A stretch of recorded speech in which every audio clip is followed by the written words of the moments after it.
অবসর নেওয়ার পর আবারও দলে ফিরছেন জনসন।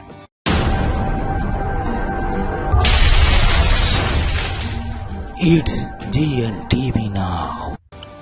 সাবেক অস্ট্রেলিয়ান পেসার মিচেল জনসন এখনও আন্তর্জাতিক ক্রিকেটে পুরোপুরি বিদায় জানাননি। চলমান ব্যাশ লিগে পার্থ স্করচার্সের হয়ে খেলছেন জনসন। বিবিএল খেলা চলাকালীন জনসন ইঙ্গিত দিয়েছেন আগামী মাসের ঘরের মাঠে শ্রীলঙ্কার বিপক্ষে 3 ম্যাচের টি-20 সিরিজে নির্বাচকরা যদি তার জনপ্রিয়তা অনুভব করে তবে তিনি জাতীয় দলে ফেরার বিষয়টি পুনরায় বিবেচনা করবেন। প্রায় 10 বছরের আন্তর্জাতিক ক্যারিয়ারে জনসন 590 উইকেট দখল করেছেন। 2015 সালের নভেম্বরে তিনি আন্তর্জাতিক ক্রিকেট থেকে বিদায় নেন। এবারের মৌসুমে তিনি প্রথম বিবিএলে খেলছেন।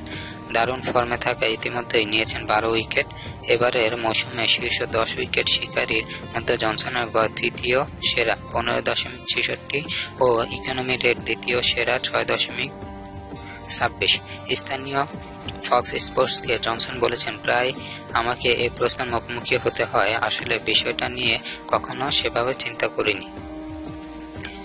35 বছর বয়সে তারকা পেসার মঙ্গলবার বিবিএলে মেলবোর্ন স্টার্সের বিপক্ষে বিধ্বংসী বোলিং করে 4 ওভারে মাত্র 3 রানে 3 উইকেট তুলে নিয়েছেন। তার এই বোলিংয়ের সুবাদে স্করচার্স ফাইনাল নিশ্চিত করেছেন।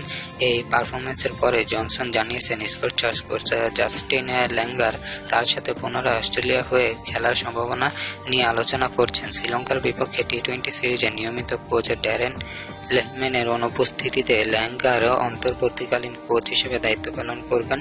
ভারতীয় বিপক্ষে টেস্ট সিরিজের কারণে লেহম্যান টি-20 দলের সাথে থাকতে পারছেন না। ভিডিওটি ভালো লাগলে এখানে ক্লিক করে লাইক দিন এবং কোনো প্রকার মন্তব্য থাকলে কমেন্ট বক্সে কমেন্ট করুন। প্রতিদিনের সর্বশেষ খবর এবং নতুন সব ভিডিও পাওয়ার জন্য এখানে ক্লিক করে চ্যানেলটিকে সাবস্ক্রাইব করে রাখুন। ধন্যবাদ সবাইকে।